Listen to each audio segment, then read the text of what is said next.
Gilmar Mendes suspende medida que limitava impeachment de ministros do STF. E você vai ver também. O governo anuncia salário mínimo de R$ 1.621 para 2026. Veja como o aumento vai impactar outros benefícios. Comissão do Senado aprova a jornada de trabalho de 36 horas semanais. Tiroteio entre facções ilumina o céu do Rio de Janeiro. E ainda, Flamengo vence o Cruz Azul do México com brilho de Arrascaeta. Tudo isso você confere a partir de agora no Jornal das 18h30.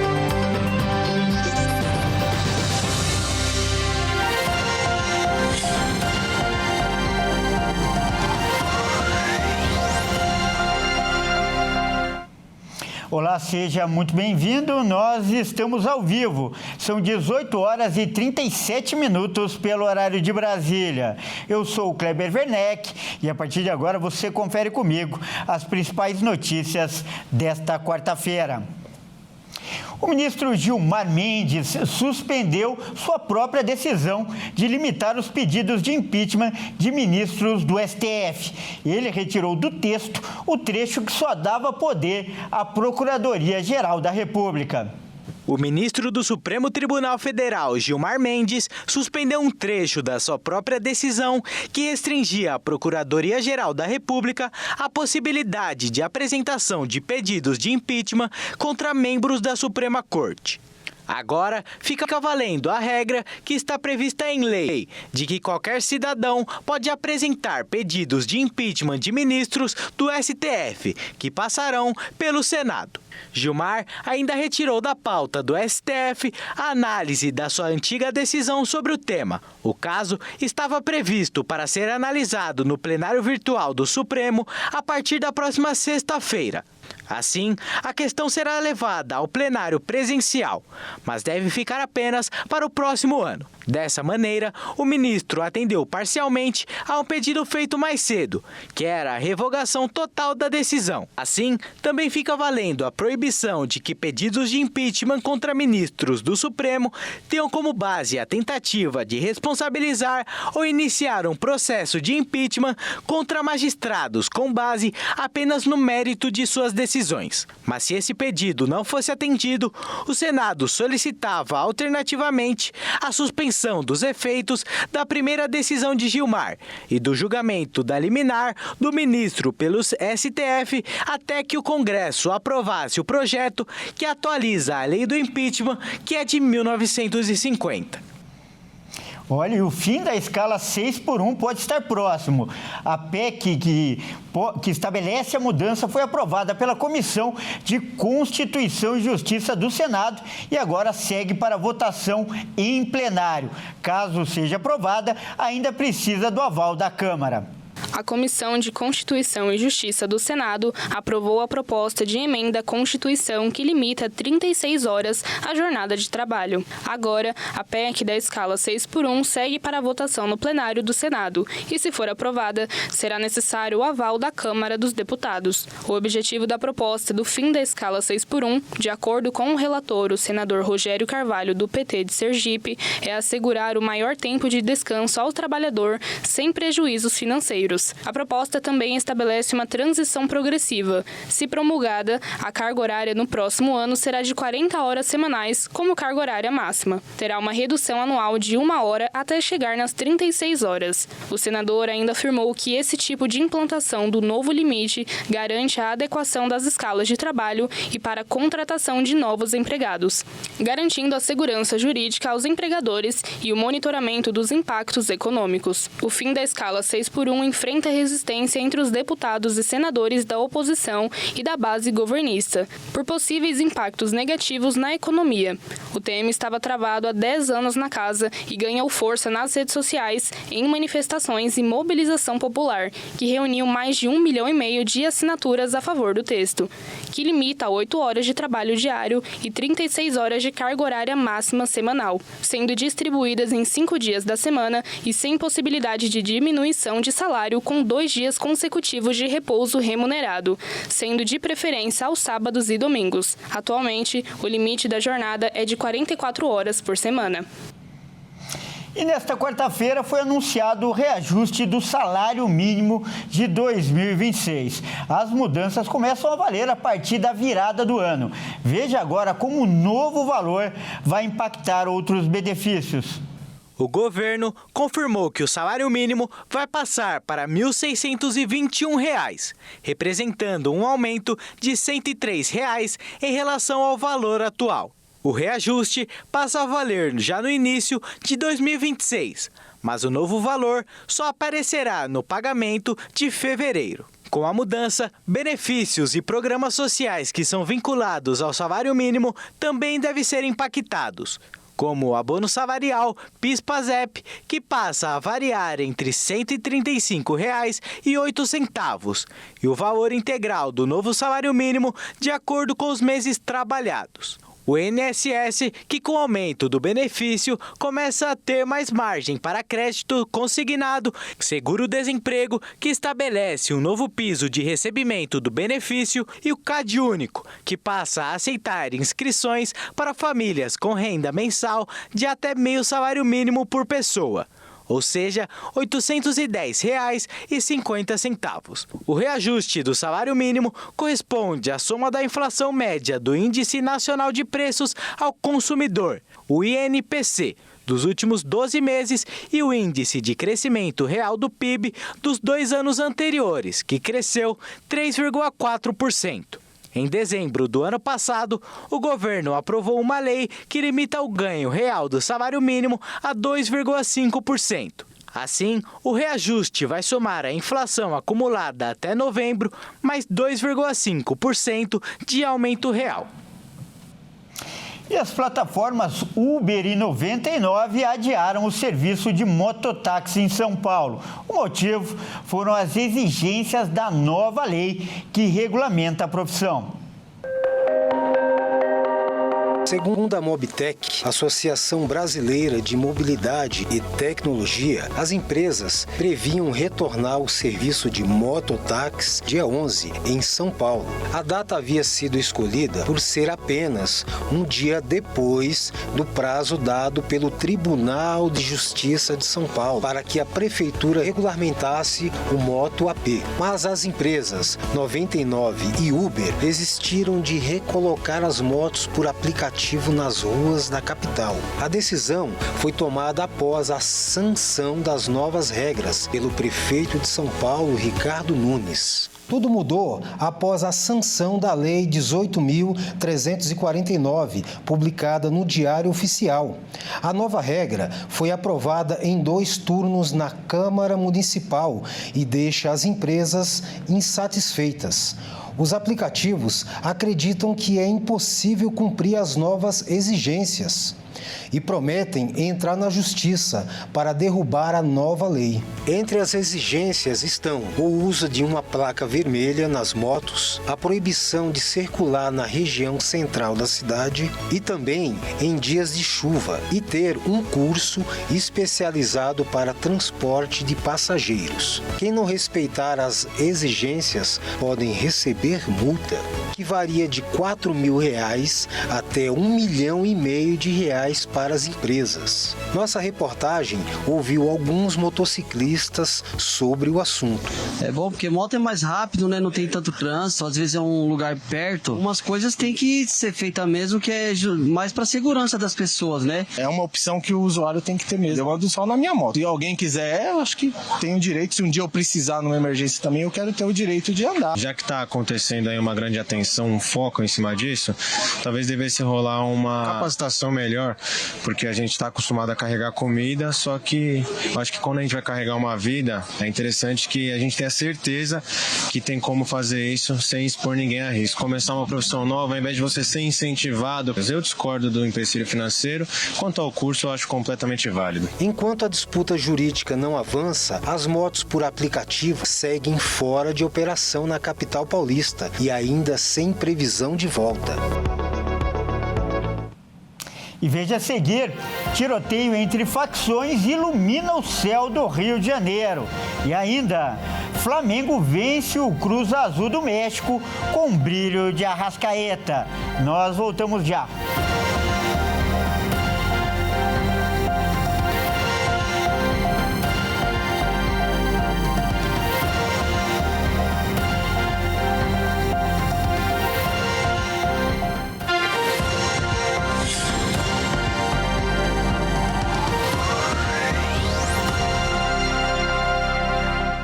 Mais uma vez, seja muito bem-vindo. Nós estamos de volta e ao vivo. São 18 horas e 48 minutos pelo horário de Brasília.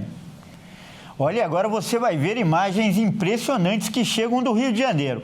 Parece até um videogame, mas é um céu iluminado por tiros em um confronto entre traficantes. Vamos ver com o Anderson Nascimento. Moradores do bairro Gogó da Ema, em Belfor Roxo, na Baixada Fluminense, registraram um intenso tiroteio na noite da última terça-feira. Segundo relatos, o confronto foi entre facções rivais por uma disputa de território. Vídeos de moradores assustados mostram a intensidade do tiroteio.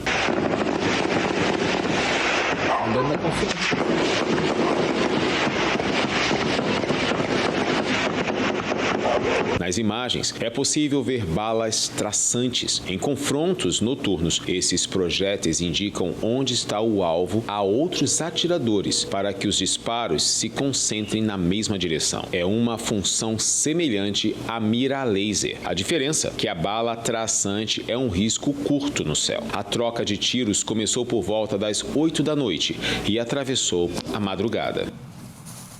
Olha, a ventania que atingiu São Paulo derrubou árvores e deixou mais de 1.400.000 imóveis sem luz. As rajadas passaram de 80 km por hora. Parques foram fechados e voos cancelados. Os fortes ventos causaram destruição e prejuízos na capital e na região metropolitana de São Paulo. Cerca de 1,5 milhão de imóveis ficaram sem luz. Foram registradas dezenas de árvores caídas, fechamento de parques, voos cancelados e até consultas em hospital precisaram ser canceladas. As rajadas de vento passaram de 80 km por hora na estação do Instituto Nacional de Meteorologia, o INMET, no Mirante de Santana, na zona norte da capital. O apagão chegou a comprometer o funcionamento do Hospital São Paulo, na Vila Clementino. Pacientes relatam que a unidade está sem energia desde as 10 da noite de ontem, o que obrigou o reagendamento de consultas. Procurada, a concessionária informou que está sendo afetada por fortes rajadas de vento desde a madrugada, com a entrada de um ciclone extratropical pelo sul do país. Também afirmou que em alguns pontos a rede elétrica foi atingida por objetos, galhos e árvores, prejudicando o fornecimento de energia. No Aeroporto Internacional de São Paulo, em Guarulhos, e no de Congonhas, dezenas de chegadas e partidas de voos foram canceladas. O Corpo de Bombeiros informou que recebeu 514 chamados para quedas de árvores na capital e Grande São Paulo entre a meia-noite de ontem e meio-dia desta quarta. O transporte público também sentiu os efeitos das rajadas. A linha 10 turquesa da CPTM passou a operar com intervalos maiores devido a uma avaria na rede aérea, sistema que alimenta os trens, provocada pela queda de um cabo durante os ventos fortes. E agora é hora de falar de esportes aqui no Jornal das 18h30. E quem traz as informações é a Maíra Anjos. Boa noite, Maíra. Hoje acontece o primeiro jogo das semifinais da Copa do Brasil. Aliás, com promessa de um jogão em Belo Horizonte, não é mesmo? Cruzeiro e Corinthians duelam pelo jogo de ida da semifinal. Kleber, boa noite a você e a todos que nos assistem. A Raposa espera vencer para não ter problemas no jogo de volta fora de casa. Já o Timão sabe a dificuldade de jogar no Mineirão, mas espera contar com o apoio da sua torcida para se classificar na próxima semana para mais uma final no ano. Cruzeiro e Corinthians entram em campo hoje no Mineirão, em Belo Horizonte, e vão brigar por uma das vagas na final da Copa do Brasil. A Raposa chega para este duelo após terminar o Brasileirão em terceiro lugar. Além disso, está fazendo grande campanha na Copa do Brasil e eliminou nas quartas de final o grande rival Atlético Mineiro após 2 vitórias por 2-0. O técnico Leonardo Jardim vai mandar a campo seu time titular da temporada. A principal dúvida pode ser na ponta esquerda. Luiz Sinisterra é cotado a ser titular na posição, mas Kenny Arroyo é uma opção do treinador. Além disso, Fagner, que pertence ao Corinthians, só poderia atuar mediante ao pagamento de uma multa da Raposa ao Timão, algo que não deve acontecer. A Raposa também conta com sua principal arma ofensiva, o atacante Caio Jorge. No Brasileirão, foi o principal artilheiro da competição com 21 gols, encerrando uma marca que durava 55 anos. O Cruzeiro não viu um jogador no topo da artilharia desde Tostão, em 1970. E na Copa do Brasil, o cenário não é diferente. Com 5 gols até o momento, Caio Jorge também é o maior goleador. Já o Timão encerrou o Campeonato Brasileiro na 13ª posição e não vem de um bom momento. Na Copa do Brasil, o time paulista vem confiante, após ter eliminado o maior rival, o Palmeiras, nas oitavas de final e por ter vencido o Atlético Paranaense nas quartas. Além de brigar pela vaga na final da competição, o Timão também tenta quebrar um tabu, já que o clube não vence o Cruzeiro no Gigante da Pampulha há 11 anos. O treinador Dorival Júnior tem 2 dúvidas para escalar os titulares nesta quarta-feira. Rodrigo Garro e Yuri Alberto estão em recuperação de lesões, mas participaram dos treinos recentes e podem ser relacionados. O meia tem mais chances de ser titular, além de existir uma grande expectativa de ver Memphis Depay nos 11 iniciais. O duelo de volta está marcado para o próximo domingo, dia 14, na Neoquímica Arena. Então, rapidinho, palpite para esse jogo, Maíra. Acho que vai ser 2-0 pro Cruzeiro. Eu fico com 2-1 pro Cruzeiro e domingo fica a decisão. E o Flamengo, Maíra? O Flamengo estreou no Intercontinental da FIFA nesta tarde, já com vitória. Graças a 2 gols de Arrascaeta, que vive uma grande temporada, o rubro-negro mantém vivo o sonho do bi-mundial. O Flamengo venceu o Cruz Azul por 2-1 no estádio Ahmad Bin Ali, em Al Rayyan, e avançou de fase na Copa Intercontinental. Os 2 gols da equipe carioca foram marcados pelo recém-papai Arrascaeta. Jorge Sanches chegou a empatar, ainda no primeiro tempo para os mexicanos, mas o time não conseguiu segurar o rubro-negro no segundo tempo. Com isso, o time de Felipe Luiz levou o troféu do Derby das Américas e agora enfrenta o Pirâmides do Egito em duelo que recebe o nome de Challenger Cup, mesmo estádio neste sábado às 14 horas, para definir quem fará a final contra o campeão da Champions, PSG, na próxima quarta-feira, dia 17. O atacante Pedro, que foi desfalque na Libertadores, estava no banco de reservas acompanhando a partida, mas de acordo com o Flamengo, o centroavante ainda não tem condições de jogo. Com os 2 gols de Arrascaeta na vitória rubro-negra, o uruguaio igualou Pedro na liderança da artilharia do Flamengo em mundiais, com 4 bolas na rede. Em 2025, Arrasca disputou 62 jogos com incríveis 25 gols marcados e 18 assistências até aqui. O rubro-negro também aproveitou para alfinetar o rival Botafogo como o primeiro campeão brasileiro do Derby das Américas. O alvinegro estreou o novo formato do torneio da FIFA no ano passado, mas acabou eliminado pelo também mexicano Pachuca. Bom, Kleber, por hoje é só. Uma ótima noite a você e a todos que nos assistem. Até mais. Muito obrigado pelas informações, Maíra, e até mais. Bom, essa edição também fica por aqui. Eu agradeço demais a sua companhia. Uma ótima noite e até amanhã.